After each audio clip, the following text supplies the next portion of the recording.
Salut salut, bienvenue pour ce nouveau vlog et on est vendredi matin, il est presque 11h, un truc comme ça. D'ailleurs je sors de la douche pour finir de me coiffer, c'est pas très grave, je serai coiffée dans la suite de vlog normalement.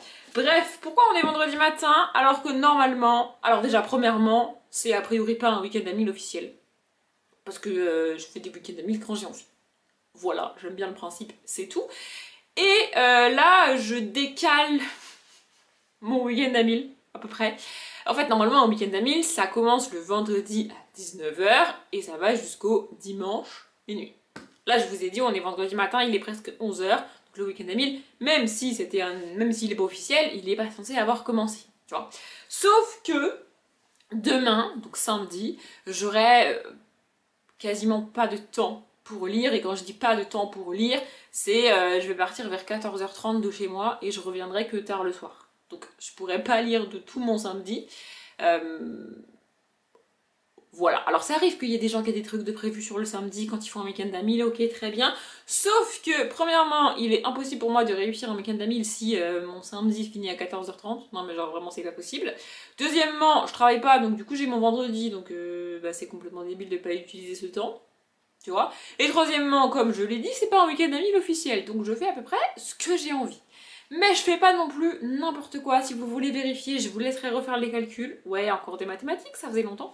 Non, bref, du coup j'ai commencé officiellement ce week-end à 1000 ce matin à 9h30 quand je me suis réveillée.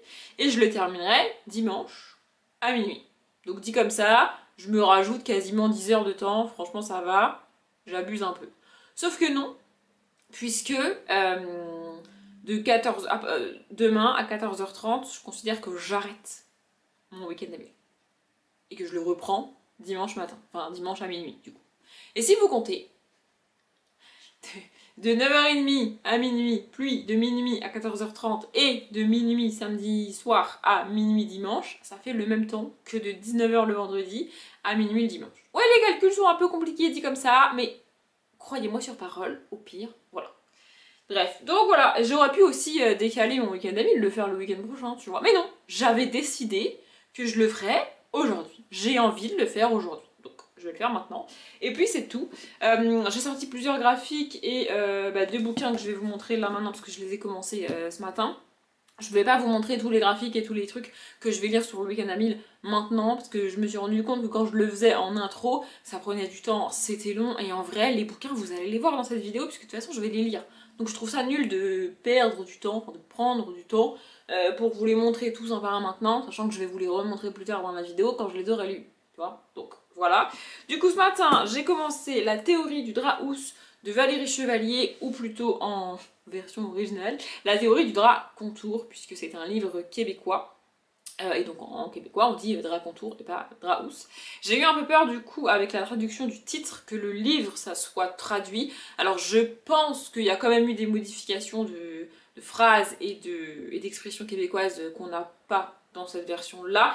Je pense aussi qu'il est trouvable en version québécoise, hein, c'est même une certitude, il a été édité en québécois, donc si vous voulez le lire en québécois, vous pourrez, mais on a des... déjà on a un mot où carrément on a un truc en bas, sur une note en bas de page pour te dire ce que ça veut dire, parce que c'est du québécois et on ne sait pas. Donc franché.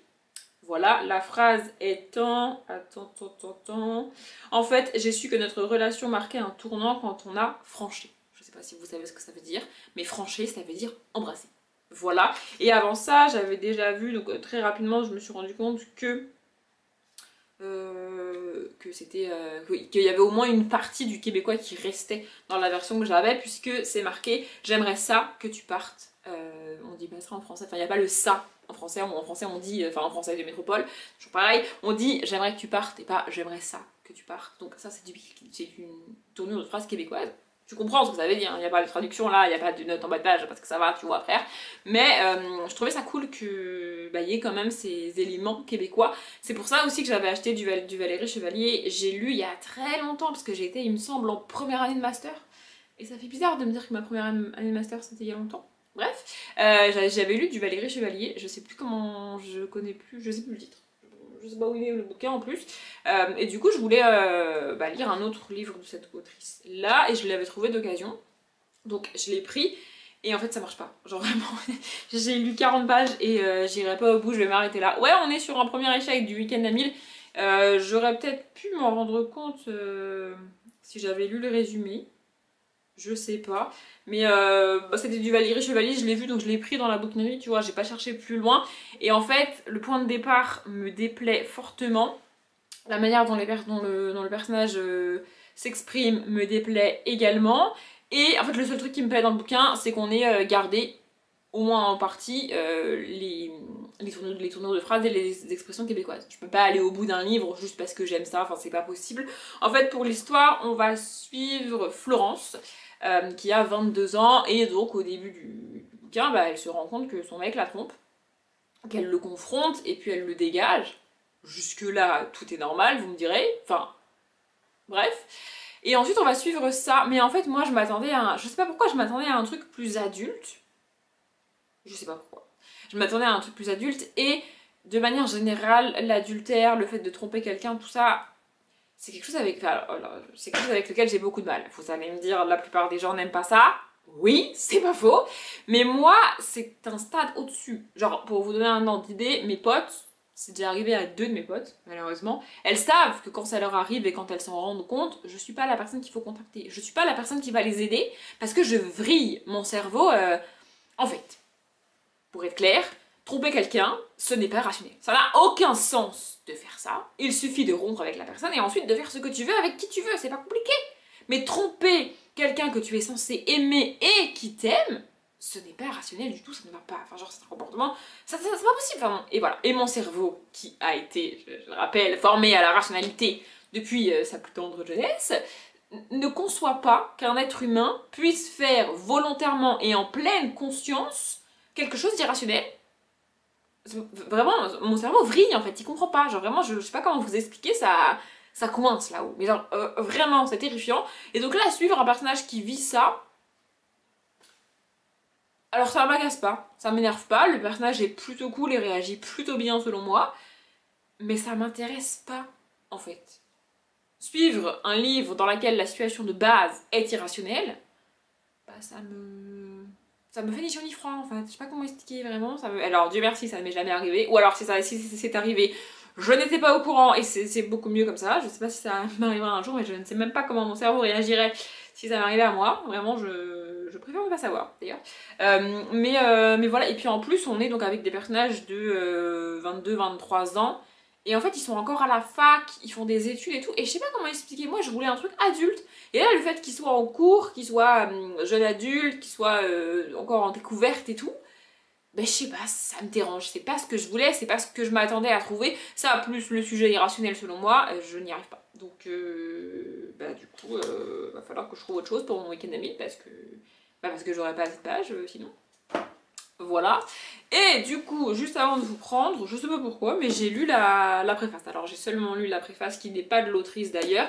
Donc c'est Les Aventurières du Ciel de Catel Faria. En fait, c'est un espèce de recueil de nouvelles biographiques, qui sont deux trucs que j'aime pas lire, mais je sais pas pourquoi j'ai tenté ce bouquin. Écoutez, voilà. Et donc on a une préface d'un homme. Il se trouve que j'ai tapé son nom sur Google, parce que pourquoi pas. Donc la préface est de Patrice Franceschi, qui est apparemment un haut gradé militaire, qui a fait de l'aviation et tout, et qui a aussi écrit des trucs. Donc le gars est pas trop mal pour le sujet. Non mais c'est pas déconnant qu'il fasse la préface du truc, tu vois. Et bizarrement, j'ai lu la préface. Et quand j'ai lu, et en lisant la préface, je sais pas pourquoi, dans ma tête, c'est une femme qui l'avait écrite. Et donc en fait, quand j'ai tapé son nom sur Google, j'ai tapé Patricia. Je vous jure que c'est vrai, pas Patrice. Écoutez, voilà. En fait, c'est un homme. Et je trouve ça cool que ce soit un homme qui écrit ça, parce que vraiment dans la préface, il explique que bah, du coup, on va avoir ces histoires d'aviatrices. Oui, d'aviatrice des années 20, donc des années folles, et que ça raconte l'histoire de l'aviation et des femmes dans l'aviation à cette époque-là, de la découverte de l'aviation et de tous ces challenges pour aller toujours plus loin et toujours plus fort dans l'aviation, parce qu'on parle d'une époque où voler en avion, c'était pas du tout normal, tu vois. Donc ça parle de ça, et ça parle aussi évidemment en parallèle de l'émancipation des femmes dans ces années-là. Donc voilà. Et franchement, j'ai trouvé ça très cool. Enfin, la préface est cool. La meuf a lu 15 pages et elle trouve ça cool. Écoutez, on va continuer. Voilà, et j'ai regardé vite fait les. Donc, il y a 6 nouvelles, enfin 6 histoires de femmes. Et chacune fait à peu près entre 50 et 60 pages. Donc voilà, j'aimerais bien en lire 2 aujourd'hui. Je vais voir si c'est possible. Mais là, je pense que je commencerai également ce bouquin du coup cet après-midi. Puis je vais aller me coiffer accessoirement parce que voir ma tête dans le retour, ça me perturbe. Bref, là, je vais lire un graphique. Du coup, j'ai emprunté un graphique absolument énorme à la bibliothèque. Donc c'est pas mal. L'objectif aujourd'hui, c'est de lire vraiment, vraiment beaucoup parce que demain matin, je vais pas lire énormément. En plus, il va falloir que je fasse la cuisine et tout avant de partir. Donc je vais pas lire énormément demain matin. Je préfère quand je fais un week-end à 1000 avoir un dimanche un peu chill au niveau de la lecture, c'est-à-dire pas un dimanche où il me reste 500 pages, tu vois. Je préfère un dimanche où il me reste entre 300 et 400 pages maximum à lire, parce que en fait, si je démarre le dimanche matin et qu'il me reste 500 pages, je vais me dire laisse tomber, j'y arriverai jamais, et en fait je le ferai pas, tu vois. Donc l'objectif, si je peux lire 500 pages aujourd'hui, en vrai, ça serait cool. Donc voilà. Il est 13h29, enfin 13h30, vas-y, on va pas chipoter. Entre temps, j'ai mangé. D'ailleurs, j'ai mangé très tôt. Mais écoutez, c'est pas grave, on s'en fout. Je reviens dans ce vlog parce que j'ai lu ça. Si vous connaissez, franchement, chapeau, parce que moi j'en avais jamais entendu parler. Donc, ça s'appelle Légende de la Garde, le tome 1, automne 1152, de David Petersen. Je connaissais pas du tout. Je suis tombée par hasard là-dessus à la bibliothèque. Oui, évidemment, j'ai emprunté ça à la bibliothèque. Et c'est trop bien, vraiment, j'ai adoré. C'est hyper cool. Je vais vous montrer une planche. Voilà. Et en fait, les débuts de chapitres sont un peu comme des romans parce que c'est une BD. Alors déjà, c'est un graphique divisé en chapitres, ce qui est quand même assez rare. Et voilà, on a une page de texte vraiment voilà, comme ça, au début de chaque chapitre. Je suppose que c'est divisé en chapitres parce que ça devait être publié dans un espèce de magazine ou en tout cas en format plus court et qu'ils ont rassemblé en BD comme ça. Pour l'histoire, on y suit des souris, comme vous avez vu, je pense, sur les planches. En gros, on est dans un univers où les souris ont créé une garde, d'où le titre. Donc c'est c'est un peu les militaires des souris, tu vois, c'est les souris, hein, pour se protéger, pour protéger le peuple des souris contre tout un tas de prédateurs et tout un tas de trucs. Et vu leur taille, on se doute qu'il y a beaucoup de prédateurs pour les souris, hein, voilà. Et on découvre au début de l'histoire qu'il y a un traître et il y a apparemment peut-être plus, apparemment une personne peut-être plus, enfin une souris, vous avez compris, qui en veulent à l'organisation du peuple tel qu'il est et à la garde principalement et qui veulent s'en prendre à eux. Du coup, on suit des souris, 3 souris, qui essayent de comprendre qui sont les traîtres, qui est. Enfin, en fait, ils identifient un traître et ils se doutent qu'il n'était pas tout seul, donc ils essayent d'identifier avec qui ils parlaient, comment ils s'organisaient, quel est leur but et tout va assez rapidement s'accélérer. On a des batailles et tout un peu épiques.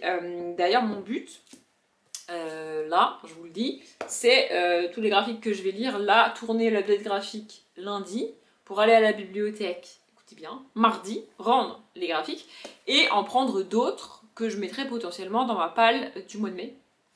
Je sais pas quand est-ce que sort la palle du mois de mai par rapport à ce vlog, je vais essayer de penser à regarder pour vous dire ça, mais je ne sais pas, parce que moi je tourne la palle du mois de mai, mercredi qui vient, puisque mardi qui vient, c'est-à-dire mardi dernier pour vous, sort toujours le problème de l'espace-temps, la vidéo présentation du challenge du mois de la fantaisie de Piketty Bookin.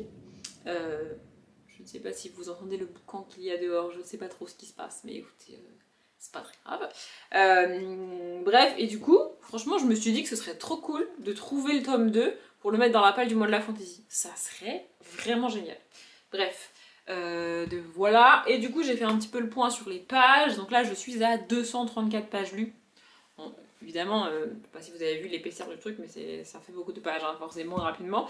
Et là, avant de vous prendre, j'ai réellement commencé ça. Donc j'ai commencé la première nouvelle sur Adrienne Bolland, l'enfant terrible. Voilà, je vais vous montrer la petite photo. Voilà.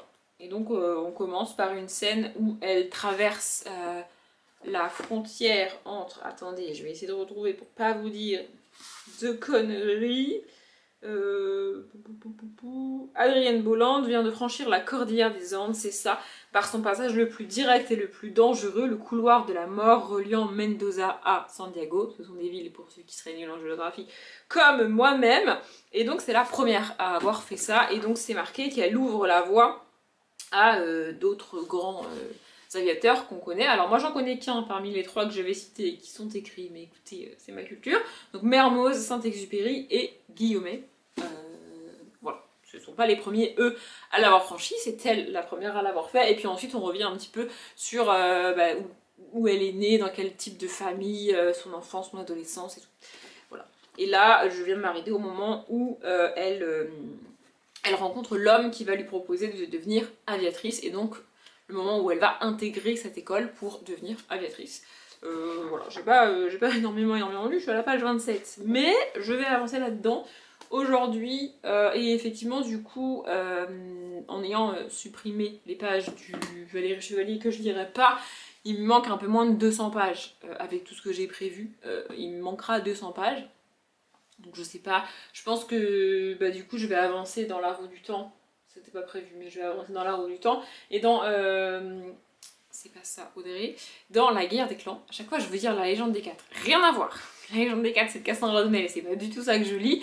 Le livre que j'ai commencé et que j'avais mis en pause pour ce week-end d'Amil que je comptais reprendre après, c'est la guerre des clans, le tome 4 du cycle 1 de Erin Hunter. Du coup je pense que je vais avancer là-dedans aujourd'hui, demain, après-demain, je sais pas trop, pour avoir les pages qui me manquent, parce qu'il me manque des pages. Il est 16h23, si j'y pense, je vais dire l'heure à chaque fois, ça fera un peu comme un journal de bord, je sais pas, je trouve ça sympa. Bref, j'ai terminé la première nouvelle donc des Aventurières du ciel, et je crois que j'ai dit une bêtise tout à l'heure, enfin, ce que j'ai dit était correct, non, ce que j'ai dit était faux, ce que j'ai dit était faux. Elle est pas, donc comment elle s'appelle, Adrienne. C'est ça, Adrienne Bolland n'est pas la première femme ni la première personne à avoir traversé la cordillère des Andes en avion.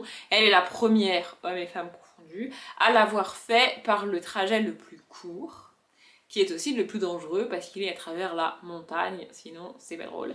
Voilà, juste petite précision. Pardon, je viens de m'étouffer, j'ai failli mourir, c'est bien, bref. Et du coup, évidemment, enfin, je pense que vous vous en doutez, hein, 60 pages, on n'a pas l'intégralité de la vie des femmes, enfin, à chaque fois. J'ai lu que la première, mais ça sera le cas de toutes. On a des moments marquants, donc pour Adrienne, c'est le moment où elle traverse la cordillère des Andes, le trajet qu'elle fait entre, du coup c'est entre la France et l'Angleterre. Elle est la première femme à traverser la Manche dans ce sens-là, et ça je le savais, enfin, et le truc que je vais dire maintenant je le savais, il se trouve qu'elle n'est pas la première femme à traverser la Manche, la première femme à avoir traversé la Manche l'a fait dans l'autre sens, donc depuis l'Angleterre vers la France, et il se trouve que cet exploit d'une femme a été un petit peu, a été carrément méconnu de l'histoire et personne n'en a parlé parce que c'est arrivé le lendemain ou la veille, c'est précisé dans le bouquin, je sais plus, du naufrage du Titanic, et donc en fait tout le monde a parlé du naufrage du Titanic, et la femme qui a traversé la Manche dans un avion, genre c'est passé inaperçu quoi. Bref, voilà, et ensuite du coup, je dirais que la moitié de la nouvelle est concentrée sur son voyage en Amérique du Sud. Il faut bien se rappeler que c'est une époque où traverser l'océan, c'est pas évident. Alors elle le fait en bateau à l'époque, parce qu'on parle pas du tout de traverser un océan en avion, genre c'est... Déjà la Manche c'est compliqué, alors voilà.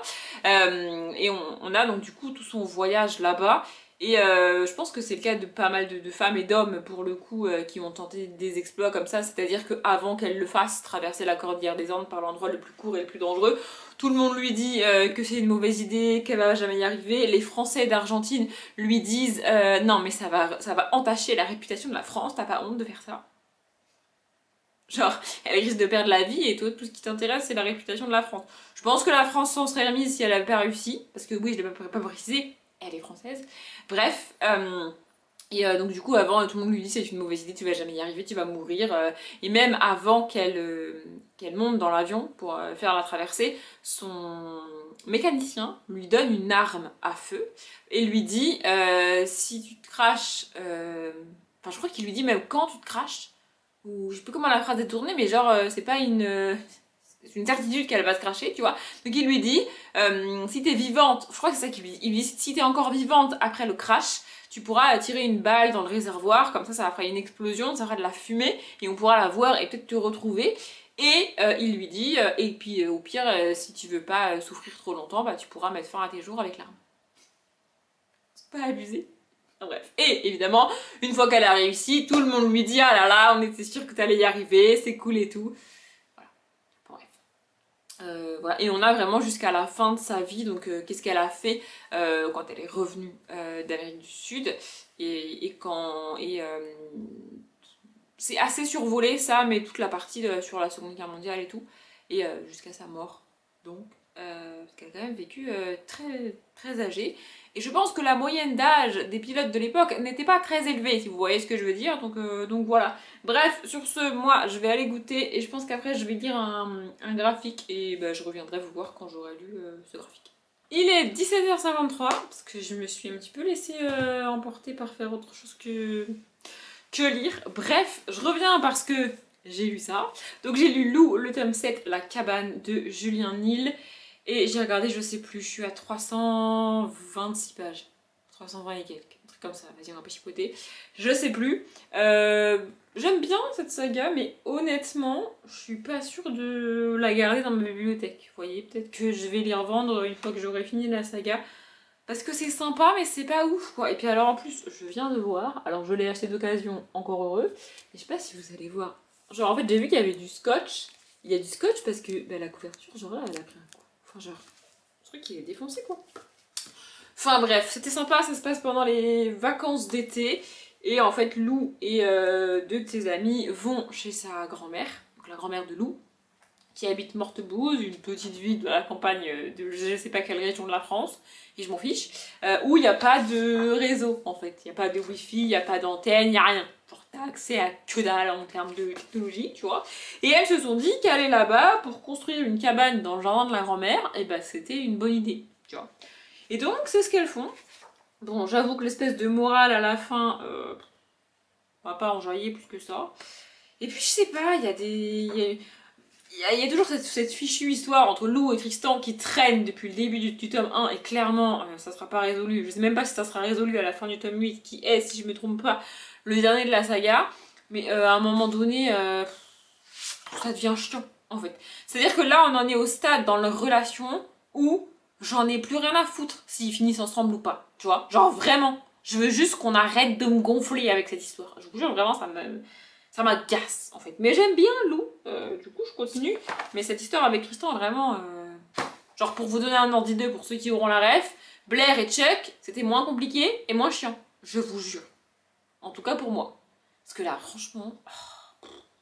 relou. Mais bon, bref, j'ai lu ça. Ça fait 48 pages pour le week-end d'amis. Franchement... On ne dit pas non. Du coup, j'aurais bien aimé lire une autre nouvelle des Aventurières du Ciel avant de manger. Et en soi, ça pourrait passer, puisque je peux manger à peu près à l'heure que je veux, tu vois. Mais, toujours le même problème pour ceux qui ont suivi les précédents vlogs, il faut que je mange pas trop tard, et il faut que je mange, tout court. Donc, mon horaire de dîner est un peu plus ou moins fixe. Bref, ça c'est mon problème de truc, je vais gérer. Mais donc, du coup, là, clairement, j'aurais pas le temps de lire une nouvelle des Aventurières du Ciel en entier. Et je suis pas sûre de lire après manger, parce que, premièrement, après manger, je vais écrire. Oui, ça sera mon moment écriture. Et de base, j'avais prévu, si j'y arrivais, parce que j'ai un peu de mal à lire après avoir écrit. Écoutez, c'est comme ça. De base, j'avais prévu de lire après. Sauf que, une lumière s'est allumée dans mon cerveau, on est vendredi. Et du coup, c'est le 3e prime de N'oubliez pas les paroles ce soir. Et comme je suis une personne âgée qui se respecte, eh bien, je vais regarder. Donc si je mange vers 19h15, 20h30, par là, t'as vu que je finis vers 20h, 20h15 et que j'écris, bah, je vais écrire probablement jusqu'à 21h et à 21h et quelques commence le... J'avais un cheveu, excusez-moi. Commence l'émission.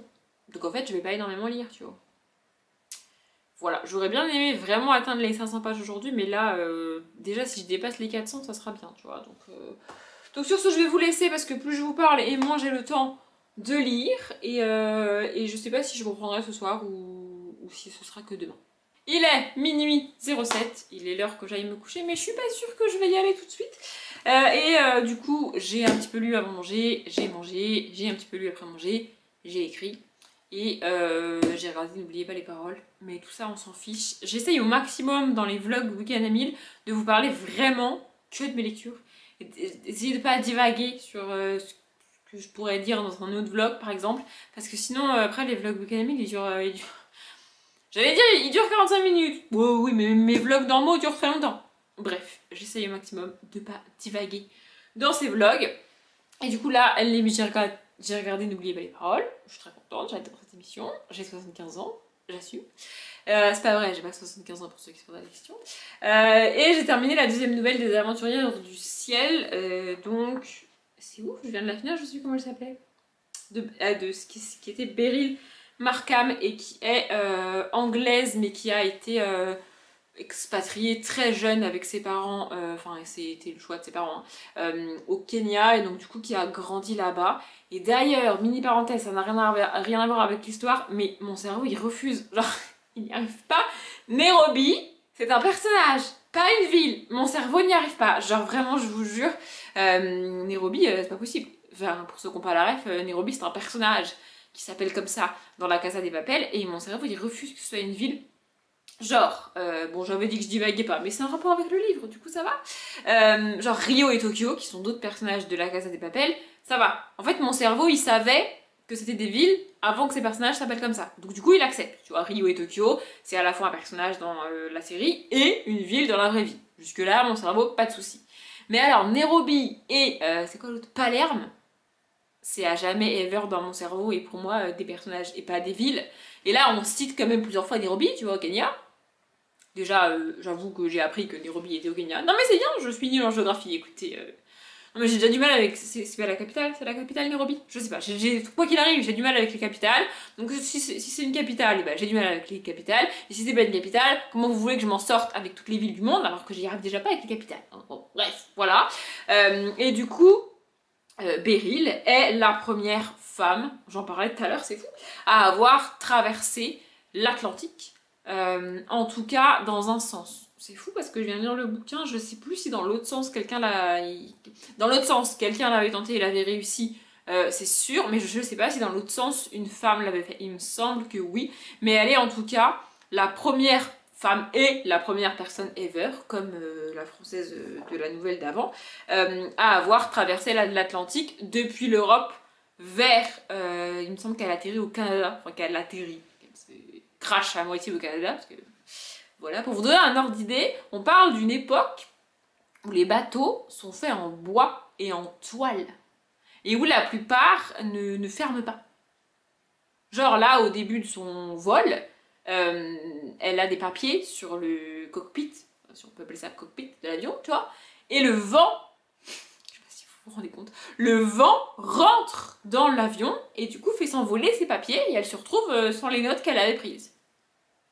Et elle est aussi à un stade où elle emmène le minimum de trucs, le minimum de vivres, alors que le vol, elle part pour 30 heures de vol. Je sais pas si vous vous rendez compte, 30 heures de vol.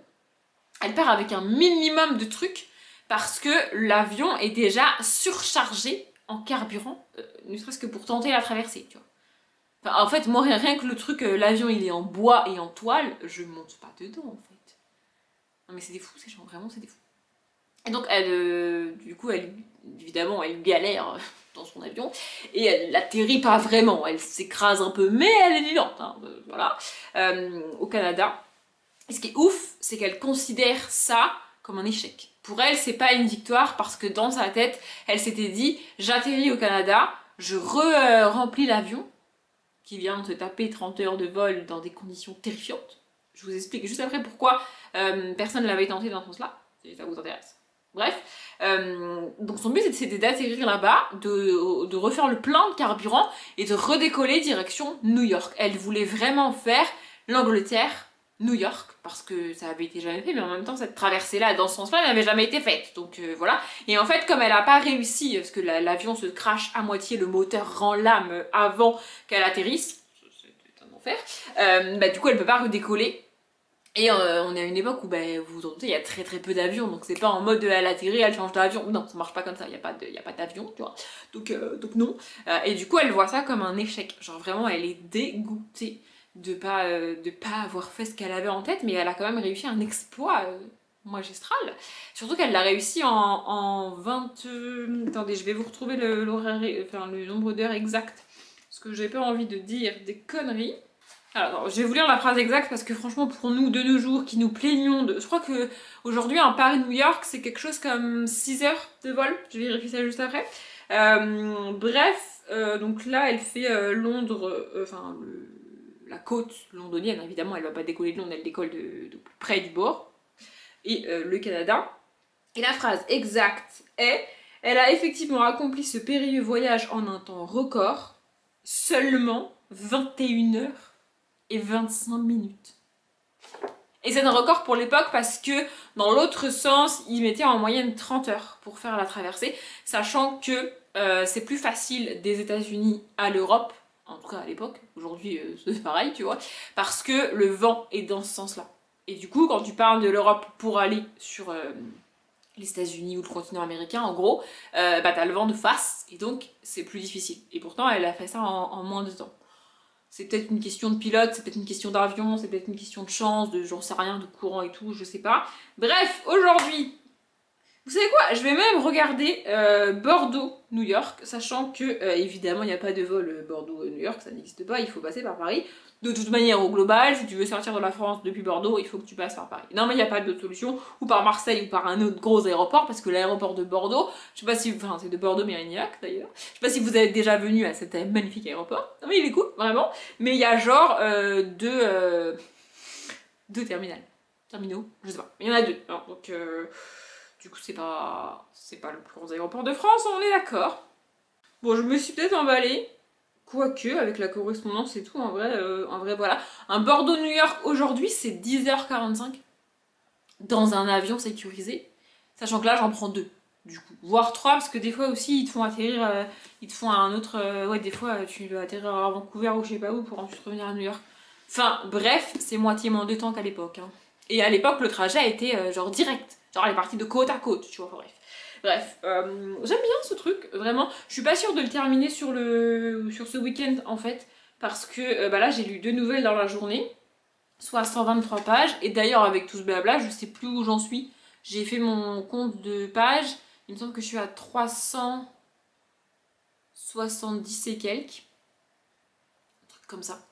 Je suis pas sûre, de lire ça demain. Je verrai, mais je suis pas sûre de lire tout ce qui manque, enfin tout ce qui... Mais j'ai lu même pas la moitié aujourd'hui, hein, que vous vous rendiez compte, voilà, j'ai lu ça, et il reste tout ça. Bon, vu comme ça, ça va, mais je suis pas sûre de le terminer ce week-end. Bref, je suis pas du tout... Je pense que je vais devoir rajouter plus de graphiques que prévu pour ce week-end à 1000, sinon j'y arriverai pas, parce que, en fait, dans ma tête, demain, je vais quasiment pas lire. Demain, si je lis 100-150 pages, ça sera le max, tu vois. Parce que il faut que je fasse la cuisine et parce que en plus je me suis rendu compte que j'avais oublié d'acheter un truc. Du coup, il va falloir que je parte probablement plus tôt pour passer acheter le truc, tu vois. Donc chiant. Enfin bref. Donc ouais, dans ma tête demain, si je lis 100-150 pages, ça sera vraiment bien. Et du coup là, je suis même pas à 400 pages. Donc admettons que demain je sois à 600 pages, ça me fait encore 400 pages à lire dimanche. Et je l'ai dit au début de la vidéo, je préférais avoir un dimanche avec un peu... En fait, j'aime bien le dimanche qui me reste dans les 300-350 pages. Il me semble que c'est à peu près ce que j'ai dit tout à l'heure. Du coup, là, c'est pas très raisonnable vu l'heure qu'il est. Mais je pense que je vais lire un petit graphique. J'en ai un là, j'ai envie de le lire en plus, il me fait trop envie. Il fait une petite 50aine de pages, juste histoire de dire dans ma tête que j'ai dépassé les 50 pages aujourd'hui. Même si techniquement, on est samedi matin, parce qu'il est minuit passé, tu vois. Mais bref, c'est dans ma tête. Mon cerveau est pas toujours... j'ai tendance à dire que mon cerveau est rationnel, il me semble l'avoir dit dans ce vlog d'ailleurs, mais il y a des fois, il a des petites dérives. Écoutez, ça arrive à tout le monde. Hein. Bref, donc je vais aller lire mon petit graphique, et puis ensuite j'irai me coucher. Je pense pas que je vous reprendrai ce soir pour vous parler du graphique. J'arrive déjà plus à parler, vous voyez, donc je vais aller dormir, ce sera mieux. Je pense que je vous parlerai du graphique demain. On est samedi matin, il est 10h20, j'ai encore la voix du matin même si ça fait presque 1 heure que je suis réveillée parce que je vis seule et parce que vous êtes dans les faits les premières personnes à qui parle ce matin, si on peut dire ça comme ça. Bref, je suis habillée comme hier, je suis pas coiffée, si vous voulez tout savoir. Je n'ai pas pris de douche encore parce que j'ai décidé que je me préparerais juste avant de partir, c'est-à-dire en début d'après-midi. Ouais, j'ai décidé que j'étais une ado aujourd'hui, une ado de 29 ans, certes, mais une ado quand même. Et en vrai, ça change pas grand-chose que je prenne ma douche maintenant ou dans une heure, tu vois, enfin genre... Voilà, et je m'habillerai quand je prendrai ma douche, donc je suis habillée comme hier, on s'en fout. Bref, hier j'ai terminé à 431 pages lues. C'est pas exactement ce que je voulais, mais c'est pas si mal non plus, parce que j'ai rajouté le Maneur Croquignol, donc le tome 4, Panique à la cantine, de Monsieur Tan et Camille Roy. J'adore Monsieur Tan, j'adore son humour. Ici, les dessins de Camille Roy donc, sont très enfantins, mais je les trouve très cool. Et j'adore le format, c'est des petits hardbacks carrés, tout. Bref, je trouve ça trop mignon. Ici, dans ce tome-là, l'histoire, c'est que la cantinière qui s'appelle... Elle a un nom assez drôle, je ne sais plus. Attendez, il faut que je le retrouve. Madame Lagamelle, c'est quand même drôle. Bref, elle a disparu et du coup, les petits monstres, parce qu'on est dans une école de monstres, ils cherchent leur cantinière, tu vois, ils ont faim et tout, ils veulent manger et donc ils vont aller dans un endroit qui leur était interdit jusque-là par cette fameuse cantinière, à savoir le garde-manger et les cuisines, et ils vont se balader dans cette espèce d'endroit absolument immense jusqu'à la retrouver parce que ils ont peur pour elle et puis surtout c'est la personne qui leur fait à manger et ils aimeraient bien qu'elle revienne. Voilà, c'est mignon, c'est sympa, j'aime beaucoup. De base, j'avais prévu de lire que ce tome-là de cette saga-là, mais vous l'avez vu dans le book haul, j'ai aussi les tomes 5 et 6. Donc il y a moyen que je rajoute au moins le tome 5. J'aimerais bien me garder au moins un tome pour le mois de la fantaisie, du coup, mais il y a moyen que je rajoute un tome, c'est une cinquantaine de pages lues assez rapidement et comptabilisées assez rapidement pour le mois de la fantaisie, donc c'est cool. Là ce matin, j'ai déjà bu mon café quand même avant de vous parler. Non mais je vous aime beaucoup, mais je bois mon café avant de vous parler parce que sinon ça ne va pas. Bref, et du coup, j'ai un petit peu avancé dans la guerre des clans. J'avais pas prévu d'avancer sur la guerre des clans sur ce week-end à 1000, il me semble que je l'ai dit, mais du coup, comme il me manque des pages, c'est ça que j'ai lu parce que commencer une nouvelle des aventurières, là, mon cerveau il le sentait moyennement ce matin. Là, je pense que je vais terminer le chapitre de la guerre des clans et ensuite j'attaquerai une nouvelle des aventurières et je sais pas si je vous reprendrai une fois puis ensuite avant de partir ou si je vous reprendrai que tout à l'heure avant de partir, je sais pas.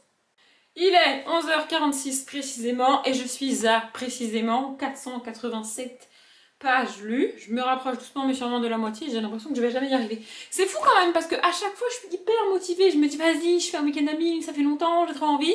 Et une fois que je suis dedans, je me dis mais je vais jamais y arriver en fait, 1000 pages c'est trop. Ça vous fait ça vous aussi? Bon, je pense qu'il y a que moi qui fais, je sais pas s'il y a que moi qui fais aussi souvent des week-ends à 1000, mais enfin bref. J'ai lu La Sentinelle du Petit Peuple, le tome 3, Au secours de la licorne de Forns, Carbone et Barreau, parce que je l'ai trouvé à la bibliothèque. Il me semble que pour vous, l'update lecture dans lequel je parle du tome 2 sortira dimanche. Enfin, l'update graphique du coup. Un truc comme ça, écoutez, je dis dans cette update que j'aurais bien aimé trouver ce tome 3 avant de tourner l'update, mais que je l'avais pas trouvé, et que ma bibliothèque l'avait pas. Et que entre temps, du coup, elle l'a eu. Ils l'ont acquis, et je l'ai pu l'avoir. Donc je l'ai lu. J'ai un peu hésité à le garder pour le mois de la fantaisie, lui aussi. Mais en fait, je me suis dit, vas-y, c'est pas grave, je trouverai bien autre chose à la bibliothèque ou pas. Et puis si je trouve pas des graphiques pour le mois de la fantaisie, c'est pas non plus la fin du monde. Donc, du coup, je l'ai. Voilà, c'est sympa, j'aime bien. En fait, j'aime beaucoup les dessins. Je vais essayer de vous montrer. Voilà, j'aime beaucoup les dessins. Voilà, vous voyez. Et j'adore le personnage principal.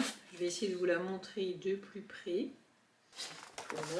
Voilà, c'est elle. Franchement, je l'aime bien, j'aime bien la suivre et tout. On est dans un monde, c'est pas vraiment de la fantaisie, on est plus dans du fantastique où Elina, notre personnage principal, est la sentinelle du petit peuple et voit le petit peuple et donc les aide. Je vais pas m'étaler parce que comme je l'ai dit, je vais vous parler du tome 2 pour vous dans pas longtemps.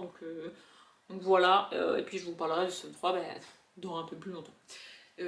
Voilà, j'ai aussi, comme je l'ai dit, terminé mon chapitre de la guerre des clans. Du coup, alors je vais vous donner à la page à laquelle je suis, sachant que ça ne veut rien dire.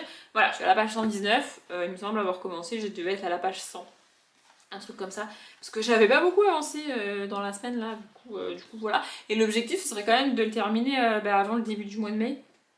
Donc c'est pas plus mal que je le lise un peu sur ce week-end d'amis, histoire de me mettre dedans parce que... Enfin de me mettre dedans, je suis déjà dedans, mais histoire d'avancer quand même parce que il fait pas moins de 347 pages. Donc il me reste plus de 200 pages à lire. Non mais ça j'irai d'avancer quoi, ce serait pas mal. Là je me suis interrompue dans ma lecture, j'ai cherché par tous les moyens une recette de foutu muffin sans lait, sans crème et sans yaourt. Ça n'existe pas, apparemment il faut absolument un truc de crème pour faire des muffins. Donc forcée et contrainte, je me suis dit que j'allais faire des cookies. C'est plus chiant à faire les cookies en fait, ça colle et tout, c'est pas pratique. Bon, c'est pas grave, je vais faire des cookies. Après j'étais pas obligée de faire quoi que ce soit, mais bref. Du coup j'ai commencé à faire les cookies, mais là, je sais pas, j'ai un peu tout laissé en plan. Genre comme ça. Mais là il faut que je les mette à cuire et je vais aussi accessoirement manger. Et accessoirement aussi, il faudrait que je prenne ma douche. Non, parce que c'est bien mignon de faire l'adolescente qui se lave pas avant 14h, mais ça serait bien quand même que je prenne une douche, tu vois, que je me prépare et tout. Je pense que je vais me lisser les cheveux, vous vous en foutez. Mais ça va me prendre du temps de faire tout ça. Le goal dans ma tête aujourd'hui, c'était de lire 200 pages pour me retrouver donc à 630 pages lues, à peu près. Je suis à 480. Donc on est loin du goal, mais je vais lire encore un autre graphique. Et l'objectif c'est avec la guerre des clans et ou avec les aventurières d'atteindre les 200 pages lues au total aujourd'hui. Donc ça serait bien que j'arrête de vous parler en fait et que j'aille manger, faire mes trucs et lire. On est dimanche matin, puisqu'il est 10h45, c'est encore la matinée. Je vous ai pas repris du tout hier, parce que j'ai pas du tout eu le temps. Je voulais lire 200 pages hier, je ne les ai pas lues, puisque j'ai fini à 567 pages lues hier. Donc il me reste quoi? Il me reste 400 et quelques pages à lire. Voilà, j'aurais aimé qu'il m'en reste moins, mais en gros il me reste à peu près autant de pages à lire aujourd'hui que j'en ai lu vendredi. Donc en vrai c'est possible, c'est juste que j'aurais aimé qu'il m'en reste moins. Mais bon, c'est pas très très grave. Hier avant de partir j'ai lu ça, c'était pas prévu que je le lise au début pour ce week-end à 1000. Mais ça faisait des pages quand même assez faciles. Et 2, comme j'ai lu le tome 7, je me suis dit autant que je lise le tome 8, comme ça je peux vous en parler dans le même update et je suis pas obligée d'attendre d'avoir lu celui-là. Enfin bref, ça c'est pour mon organisation personnelle. Donc j'ai lu le tome 8 en route vers de nouvelles aventures de Julien Nil et c'est confirmé, cette saga c'est pas mon délire. Je suis arrivée jusqu'au tome 8, c'est déjà un miracle. Et à la fin c'est marqué fin de la première saison. Clairement je ne lirai pas les autres saisons. Non mais vraiment je vous le dis, et je pense que je vais pas garder ces BD parce que ça me passionne pas en fait. Le seul tome que j'ai réellement aimé c'est le premier. Voilà, et en plus là il y a un truc qui me perturbe de ouf. Autant j'ai bien aimé les modifications du dessin sur Lou pour montrer qu'elle grandit en fait, qu'elle devient ado. Elle est plus du tout dessinée de la même manière maintenant qu'elle est ado. Je vais essayer de vous trouver une planche, enfin une case, je sais pas comment ça s'appelle, où on la voit bien. Voilà, là, pour ceux qui connaissent le dessin animé, du coup ça c'est Lou, et elle ne ressemble pas du tout à ça dans le dessin animé, elle ne ressemble pas du tout à ça quand elle a 12 ans. Donc ça je trouve ça hyper cool parce que effectivement quand tu vieillis, quand tu deviens ado et tout, ton visage change au-delà de ton corps, évidemment. Mais le Julien Nil, donc l'auteur et le dessinateur, a choisi de changer la tête de la mère. Et pour moi, en fait, la tête de la mère est trop emblématique de mon enfance pour la modifier. Et autant, je trouve ça cool que la tête de Lou, le physique de Lou, en fait, change parce qu'elle vieillit, parce qu'elle grandit. Autant je vois pas trop l'intérêt de venir modifier la tête de la mère parce qu'elle est adulte depuis le début et qu'elle a toujours eu cette tête-là. Attention, pour ceux qui connaissent la mère de Lou, ça risque de vous faire un choc. Mais ça, c'est la mère de Lou. Elle a plus sa frange en fait. Normalement, avant, elle avait une frange qui cachait ses yeux. On n'avait jamais vu les yeux de la mère de Lou. Et là, je sais pas, ça me perturbe de ouf en fait. Tu peux pas changer un personnage emblématique de mon enfance comme ça, sans raison, tu vois. Bon, genre vraiment, ça me perturbe. Et puis alors, depuis le tome 5, non 6, je crois, il y a une espèce de bouleversement un peu fin du monde, un peu genre c'est pas y a pas de zombies, tu vois, mais c'est un peu la fin du monde moderne tel qu'on le connaît, un peu il y a une vague comment merde, un truc post-apo, tu vois. Une ambiance post-apo. Alors évidemment j'aime pas ça, enfin évidemment j'aime pas ça, j'aime pas le post-apo, c'est un truc que je supporte pas, que je tolère pas, enfin que je tolère pas, c'est un truc que j'aime pas. Donc du coup ça me perturbe, et puis je vois pas pourquoi on est parti d'un coup en mode espèce de, à la limite du fantastique, tu vois. Post-apo et tout, pourquoi? C'était une histoire de loup mignonne, limite je suis déçue qu'on ait quitté le contemporain. Non mais c'est pour vous dire, enfin vraiment, bref, je l'ai lu du coup, voilà. Là j'ai un peu avancé ce matin. Mon but ce matin, et en fait quand je le dis, il a l'air pas très haut, mais je galère, donc en fait, bah ça sera ça. Mon but ce matin, c'est de lire 100 pages. Voilà, je me suis levée vers 9h30, et mon but ce matin, entre jusqu'à midi, midi et demi, c'est d'avoir lu 100 pages, sachant que je ne veux lire que des romans pour lire ces 100 pages. Voilà, du coup voilà. Encore une fois, dit comme ça a pas l'air genre 9h30, 10h30, 11h30, midi et demi, en 3h lire 100 pages. Franchement, ça a l'air, voilà, enfin, me faire un effort, tu vois. Donc, encore une fois, même pour les week-ends à 1000, oh, je suis pas capable de lire 1 heure de suite, ou même une demi-heure. En tout cas, avec les bouquins que j'ai, c'est pas possible.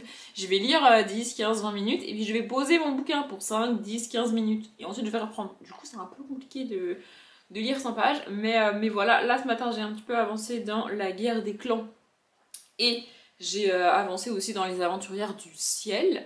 Et j'ai un peu hésité, mais finalement je me suis dit que j'allais avancer dans la roue du temps. Je vais transférer les rushs de ce vlog là parce que je n'ai rien du tout transféré encore, il y en a beaucoup, je le sais. Et je vais avancer dans la roue du temps. J'ai un peu hésité parce que la roue du temps, bah, ça reste de la fantasy adulte et ça se lit pas très très vite. Donc c'est pas le mieux pour un week-end à 1000, mais plutôt que de commencer un autre bouquin, je me suis dit que j'allais avancer avec la roue du temps en plus des aventurières du ciel et de la guerre des clans, et il me reste 3 graphiques à lire, mais ça je les lirai cet après-midi du coup. Il est 13h14, donc un peu plus tard que prévu, mais entre temps bah, j'ai mangé quand même, tu vois, et je suis quasiment à l'objectif que je m'étais fixé puisque je suis à 661 pages lues pour 667 comme objectif avec les 100 pages, tout ça. Franchement, ça va. J'ai l'impression de pas énormément avancer, mais en même temps j'ai pas lu de graphique aujourd'hui et là je vais les lire après. Donc ce matin du coup j'ai avancé dans la roue du temps, j'ai lu une vingtaine de pages de la roue du temps et j'ai avancé dans la guerre des clans. Ils sont sur ma table basse mais je les ai pas pris avec moi. Ils sont à 2 pas mais j'ai la flemme de les attraper, je pense que vous vous en remettrez. Je sais pas combien de pages j'ai lu de la guerre des clans depuis le début, enfin depuis hier. Et combien de pages j'en ai lu aujourd'hui, c'est pas très important non plus. Et j'ai lu une 3e nouvelle des aventurières du ciel, donc celle de... Je ne sais plus, c'est fou hein. En fait je me rappelle de Hélène. Je me rappelle son nom de famille et je viens de voir passer son prénom, donc Hélène Boucher, qui est aussi française. Et là, il y a 2 différences principales avec les 2 premières nouvelles. Dans les premières nouvelles, on suivait donc 2 aviatrices, évidemment c'est que des aviatrices, qui essayaient des records de traversée, de durée, de montrer que tu peux aller loin avec un avion, principalement, et qui sont mortes assez âgées, qui ont eu toute une carrière, qui sont pas mortes en vol, qui sont pas mortes dans un avion. Et ces 2 différences du coup avec Hélène Boucher. C'est pas un spoil parce que la première scène, enfin la première chose qui est écrite dans la nouvelle d'Hélène Boucher, c'est sa tombe qui est située en France et qu'on peut aller voir puisque Hélène Boucher était française. Voilà, on commence par te parler de cette tombe érigée par son père avec 2 grandes ailes pour symboliser l'aviation. Et on te dit qu'elle est morte en 1934, donc c'est pas un spoil du tout, qu'elle est morte à 26 ans. Et donc elle est morte dans un avion, elle s'est crashée, j'ai envie de dire, enfin tout simplement. Voilà, et donc elle est morte. Mais avant tout ça, évidemment, on a toute sa carrière, comment elle a commencé l'aviation, les heures de vol, et toujours comment c'est difficile pour une femme. Là, il y a notamment une course qui s'appelle les 12 heures de je sais plus quelle ville. Les 12 heures d'Angers. C'est tout simplement une course d'avion. Alors apparemment c'est un peu comme une Formule 1, genre il y a un circuit à suivre, tu vois, et les avions décollent à 6h du matin et atterrissent à 6h du soir. Voilà, les 12 heures d'Angers. Et en fait c'est une course où il y a exactement comme en Formule 1, il y a un pilote et un copilote. Et donc du coup, le pilote et le copilote se relaient pour voler, enfin, pour piloter l'avion pendant les 12 heures. Et quand une femme veut y participer, apparemment, d'après ce que j'ai compris, il n'est pas très recommandé, parce qu'une femme c'est quand même fragile, d'avoir un pilote enfin, d'avoir une pilote et une copilote. Il est plus recommandé d'avoir, si tu veux être pilote, de prendre un copilote masculin, tu vois. Et aucune femme qui participe à cette course ne le fait. Elles ne prennent aucun copilote. Elles prennent une passagère, parce qu'il faut être deux apparemment dans l'avion, mais elles prennent pas quelqu'un qui sait piloter, parce que elles ne veulent pas que si jamais elles gagnent ou si jamais elles font un bon score et une bonne place, on dise ah ben oui mais c'est grâce au copilote. Ce qui n'arrive pas aux hommes. Les hommes n'ont pas de problème de voilà. Et donc, seules, elles arrivent à battre des pilotes et des copilotes masculins. Donc déjà, elles arrivent à battre des hommes. En plus, elles arrivent à battre des hommes qui pilotent à deux. Donc, ils pilotent chacun 6 heures quand elles pilotent 12 heures. Mais malgré ça, ça reste quand même extrêmement difficile de s'imposer en tant que femme. Là, on est dans l'entre-deux-guerres. Hélène a connu la Première Guerre mondiale quand elle était assez jeune. Et du coup, elle vit principalement, et elle meurt même pendant l'entre-deux-guerres, donc elle meurt en 1934, comme je l'ai dit.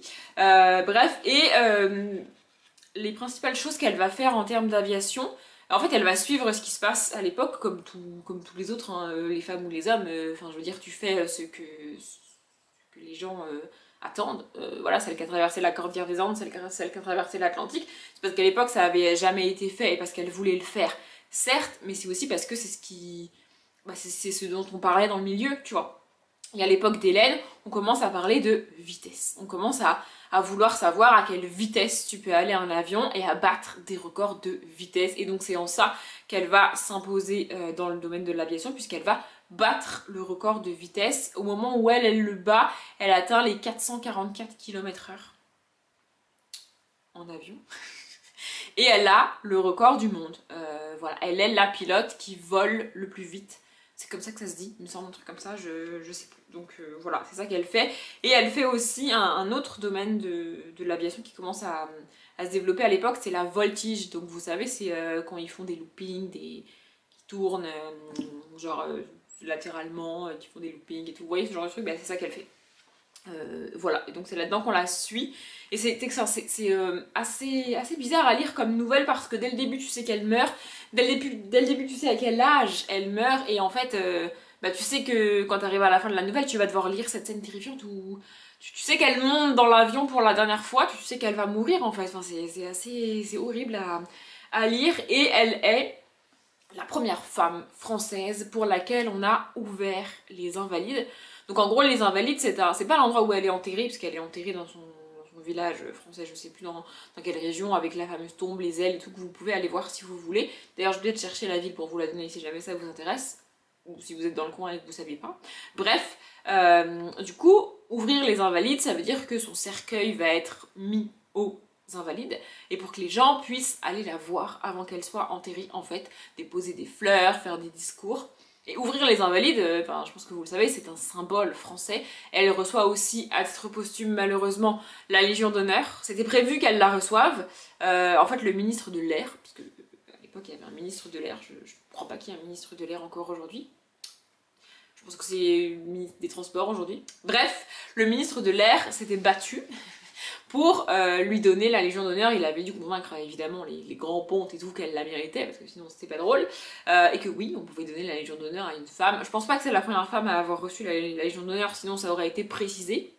Bref, donc le ministre de l'Air a réussi à obtenir qu'on lui donne la Légion d'honneur, et il était prévu que quelques semaines plus tard il y ait une cérémonie pour lui remettre la Légion d'honneur. Donc en fait elle l'a pas eu à titre posthume, on lui a donné de son vivant, mais on lui a remise à titre posthume parce que du coup elle est morte entre le moment où on lui a donné et le moment où la cérémonie devait avoir lieu. Vraiment, des 3 nouvelles que j'ai lues, c'est celle qui m'a le plus touchée. Je sais pas si je vais en lire une autre. En fait, ça m'embêterait de commencer la nouvelle suivante sans la terminer. Et la nouvelle suivante fait quand même 60 pages, un truc comme ça. 223... Ouais, elle fait 50 pages. Je sais pas si je vais la lire, je sais pas. Quoi qu'il arrive, vous me verrez. Si je le termine pas sur ce... Enfin, je vais pas terminer le bouquin sur le Canamil, c'est sûr. Donc vous me verrez les terminer dans le prochain vlog probablement. Et je vais chercher la ville, enfin le village dans lequel elle est enterrée, comme j'ai dit. Vous savez quoi, je vais vous lire le début. C'est vraiment le début de la nouvelle, comme j'ai dit, c'est vraiment par ça qu'on commence. Donc c'est parti. Dans le département d'Eure-et-Loir est une petite commune du nom d'Imernonville. Je sais pas trop si je le prononce correctement. On la traverse parfois pour aller admirer le grand aqueduc de Maintenon qui enjambe la vallée de l'Eure et que construisit Louis XIV pour irriguer Versailles. Mais on ne s'arrête pas à Imernonville. Pourtant, s'il arrivait qu'un jour vous passiez par cette petite bourgade perdue, ne manquez pas de visiter son cimetière. Posé à flanc de colline, il est pareil à tous ceux de la campagne française, à un détail près. Au-delà des tombes grises que le temps a rongées et ternies, se dresse un monument étonnant. Sur une grande plaque de granit clair sont déployées 2 ailes de pierre blanche, gigantesques et massives. Le buste d'une jeune femme est posé entre ces 2 ailes. Son visage, coiffé d'un bonnet d'aviatrice, est tourné vers le ciel. Sous son buste se trouve la tombe de marbre sombre de cette jeune femme, au fronton de laquelle est accrochée une couronne de bronze. En son centre, un aigle ouvre ses ailes. Ce monument est le témoignage de l'amour déchirant qu'un père portait à sa fille, aviatrice extraordinaire dont la vie fut fauchée en pleine jeunesse un jour de novembre 1934. Voilà, c'est vraiment le début de la nouvelle. Et oui, j'ai les larmes aux yeux, j'arrive pas à l'expliquer, je trouve ça émouvant. Bref, sur ce, je vais aller me changer les idées parce que sinon je vais vraiment me mettre à chialer. Et je vais lire un graphique ou deux, je sais pas. Je pense qu'en fait je vais lire un graphique, avancer un petit peu dans la guerre des clans, lire un graphique, avancer dans la guerre des clans et tout et tout. Et plus tard en début de soirée, je pense, je reprendrai la roue du temps pour transférer les rushs de ce vlog, donc celui-là et les prochains que je vais tourner probablement. Il est 13h54 et je suis à 707 pages lues parce que je viens de lire ça. Donc c'est de nouveau une BD que j'ai pris par hasard à la bibliothèque parce que je me suis dit pourquoi pas. Donc c'est Hôtel étrange le tome 1, l'hiver au printemps de Catherine et Florian Ferrier. Et c'est clairement très très jeunesse, mais c'était très mignon. Très chou. Ça m'a un peu rappelé les livres de Kali George, il me semble, l'hôtel Earthwood. Vraiment. Voilà, je vous montre une planche. Vraiment, les dessins, c'est pas vraiment ce que je préfère. Mais ça colle avec le côté très enfantin, très jeunesse. En gros, pour l'histoire, l'histoire démarre, on est dans un hôtel. Donc avec plein de... Donc il y a une humaine et il y a plein de créatures et de créatures pas connues d'ailleurs, hein, genre que j'ai pas identifiées, et des bêtes que tu peux... Enfin des bêtes, genre il y a une souris, tu vois, des bêtes comme ça que tu peux identifier qui sont connues dans notre monde, tu vois. Et en gros, l'hôtel ouvre tous les ans le 21 mars pour le printemps, sauf que là, les gens qui tiennent l'hôtel sont réveillés par la sonnette parce qu'il y a des clients devant l'hôtel. Du coup, ils ouvrent la porte et ils sont en mode mais on est en train d'hiberner là, l'hôtel est fermé, on ouvre que le 21 mars, laissez-nous tranquilles, tu vois. Et les clients ils répondent mais en fait on est le 21 mars, genre vous devriez être prêts à nous accueillir, l'hôtel devrait être ouvert, tu vois. Et en fait, le printemps, on est dans un univers où il y a Monsieur Hiver et Monsieur Printemps. Je suppose que par la suite on aura Monsieur Automne et Monsieur Été, tu vois, ou peut-être une madame par là, j'en sais rien. Et il se trouve que Monsieur Printemps a disparu. Monsieur Printemps, normalement, il est censé arriver au début du printemps, tu vois, c'est lui qui fait la saison, c'est lui qui remplace la neige par les feuilles, le soleil, l'herbe, les fleurs, tout ça, tu vois. Sauf que là, Monsieur Printemps a disparu, et donc, c'est toujours l'hiver. Et nos personnages, donc du coup, ils se réveillent un petit peu en panique, il faut qu'ils trouvent des réserves, qui chauffent l'hôtel même si c'est le printemps parce que du coup il fait encore froid, et ils partent à la recherche de Monsieur Printemps pour voir ce qui lui est arrivé, et que en retrouvant Monsieur Printemps, le printemps lui-même débarque, tu vois. Voilà, vraiment c'est assez court, c'est vraiment très mignon. Il y a quand même 2-3 petites scènes qui sont clairement faites pour faire peur aux enfants. Alors évidemment moi ça me fait sourire plus que peur hein, parce que je suis une adulte déjà, mais vraiment j'ai bien aimé. Je trouve ça cool. Je vais aller à la bibliothèque mardi pour rendre certains graphiques. Celui-là, je vais pas le rendre. Je vais voir si je trouve le tome 2, voire le tome 3. Et comme ça, je le garderai jusqu'à tourner des lectures pour parler des 2, 3, je ne sais pas combien de premiers tomes. Enfin, vous avez compris. Mais voilà, c'était vraiment très chouette. J'adore globalement les... Je lis très très peu de BD adultes, j'adore les BD jeunesse. Écoutez, c'est comme ça. Il est 15h15 et je dois dire que en fait, je peux y arriver à ce week-end à 1000 puisque là je suis à 890 pages. Donc il me reste un peu plus de 100 pages. Franchement, il est 15h, ça devrait le faire. Mais bon, je suis capable de pas lire pendant 3 heures et après de me dire « Oh mince, j'ai la flemme !» Oui, je suis capable de ça. Bref, si j'ai fait un bond aussi énorme en termes de pages, c'est parce que j'ai lu un graphique qui fait 160 pages et qui est super, le tome 5 Retrouvailles de Frédéric Maupomé et David. J'ai commencé la saga en achetant les bouquins et celui-là je l'ai emprunté à la bibliothèque. Je suis pas certaine de l'acheter. Et je suis pas non plus certaine de lire le cycle 2 parce que donc ça c'est le dernier tome du cycle 1 et il y a un cycle 2 dans cette saga. En fait plus ça va, plus on part en mode extraterrestre, limite attaque extraterrestre, guerre humain extraterrestre et ce tome là vraiment j'ai pas... Alors je comprends le message, je comprends ce que les auteurs, enfin l'auteur et l'illustrateur ont essayé de faire. Mais c'est pas quelque chose que j'aime beaucoup. Ce que j'adore par contre, ce sont les dessins. J'essaie de vous trouver une planche pas violente, mais alors vraiment là, comme on est un petit peu dans une guerre humain-extraterrestre, il y a beaucoup de planches de bataille et de violence. Voilà. Il y a clairement 2 nouveaux personnages qu'on n'aime pas. Et alors c'est voulu hein, qu'on les aime pas, on n'est pas censé les apprécier parce qu'ils sont un peu concon sur les bords, on va dire ça comme ça, tu vois. Mais ouais, franchement, c'est pas... L'histoire est pas dingue, les illustrations sont vraiment cool. Je galère à trouver une page, hein, mais je vais finir par en trouver une et par vous la montrer. Vraiment, j'adore les illustrations, j'adore les couleurs, les scènes et tout, et je trouve ça très cool. Mais l'histoire en elle-même est de moins en moins intéressante selon moi. En fait, le problème, c'est que j'essaie de vous trouver une scène cool à vous montrer, donc pas de bataille, et pas trop vers la fin. Sauf qu'en fait, il n'y en a pas. Enfin, genre vraiment, sur toutes les planches, il y a des agressions, des batailles, c'est pas ouf. Hein. Bon, après, il y a ce que j'aime beaucoup, c'est-à-dire ça, des planches entières. Vous voyez, bah, celle-ci est pas si violente que ça. Mais bon, voilà, j'en cherchais une accessoirement colorée aussi, parce que ce que je vous ai montré, c'est très bleuté, pas ouf. Mais il y en a des colorés. Ah, celle-ci est peut-être pas mal. Voilà. Ouais, des blanches comme ça. Voilà, je trouve ça sympa. Peut-être que si je trouve le tome 1 du cycle 2 à la bibliothèque, je le prendrai, mais clairement... l'acheter moyen sûr. Voilà. Et entre tous les graphiques que je vous ai montrés là, enfin les 2 graphiques que je vous ai montrés depuis tout à l'heure, j'ai avancé dans La Guerre des Clans, le tome 4 du cycle 1 aussi.